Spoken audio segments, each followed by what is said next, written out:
This video showcases a psychiatric mental health nurse practitioner conducting a suicide risk assessment and developing a safety plan with an adolescent client. Hi Ella. Hi. How are you today? Average. Well, I'm glad to see you back since the last time. Have you noticed any changes since the last time that we talked? No. How has your mood been? Just the same. Any better or worse? It's not any better. Okay. Have you noticed any changes in some of the ways that you've been feeling, like your sleep or your energy? I have low energy. Can't sleep. Still? Okay. So how about some of the safety things we talked about last time? I know that before we talked about cutting that you were doing. Mm-hmm. Has that still been an issue for you? No. Okay. When was the last time that you did cut?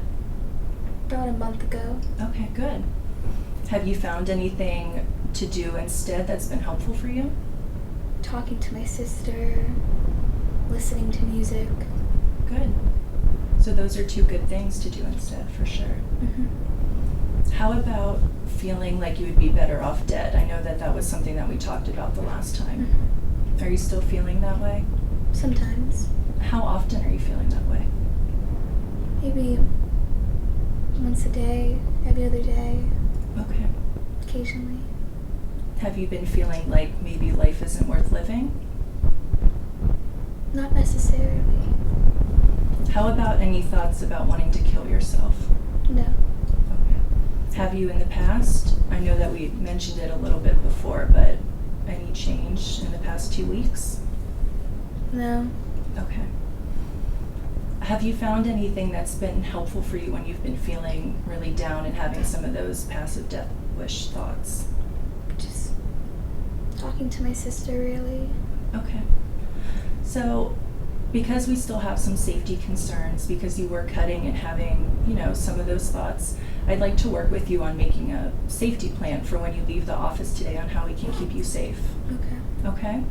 So I want to start with, let's think about things that make you feel worse. Maybe situations, a certain time of the day, certain interactions. Can you think of anything? Maybe at school. Okay. I feel my worst. Right. How about any warning signs that you've noticed? Like sometimes people will have certain thoughts or images or notice a change in their mood, and that kind of tells them that maybe they're about to feel worse or have some of those thoughts. Is there anything you can think of?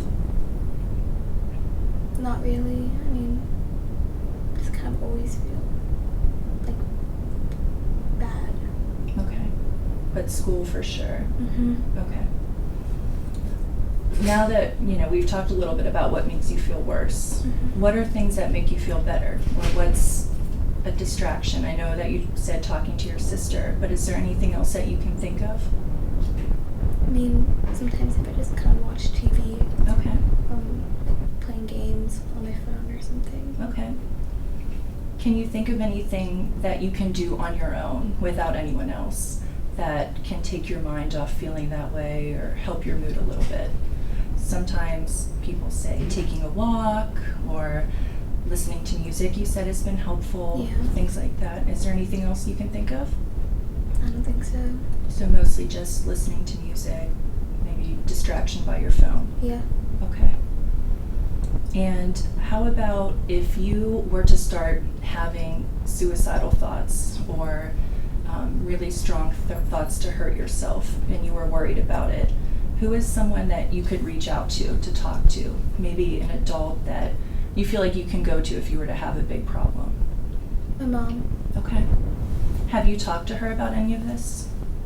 Some stuff. Okay. Would you feel More frequently. Okay.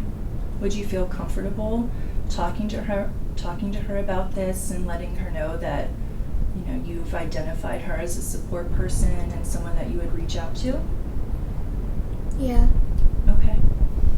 I know sometimes people, when they're having thoughts like these and they have that person, they do frequent check-ins just to make sure that you're still feeling okay and for you to know that someone's there for you. Do you think that maybe that's something that you two could do? Mm-hmm. Okay. And is there anything that you can think of in your environment that maybe you can change to make you feel safer at home?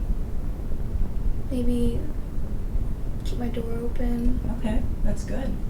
Yeah, maybe pet my cat, maybe. Mm-hmm. Those are both good.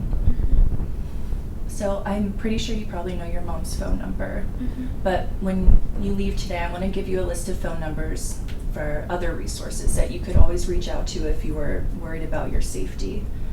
Okay, so there's always a suicide hotline number, and then there's a county crisis line, and then obviously you can always reach out to any nearby emergency room or call 911 if you were really worried about hurting yourself. Okay.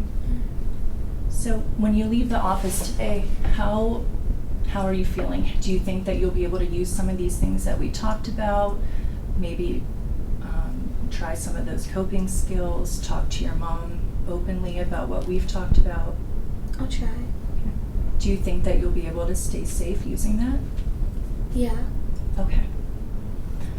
Is there anything else you want to talk to me about before I bring your mom in? No. Okay. And do you feel comfortable with us talking to her about what we've talked about? Yes. Okay. Then how about I go get her and we'll finish up, okay? Okay. And then I'll tell her, but I would like to see you back in a couple of weeks just to check back in. Okay. Okay, I'll go get her.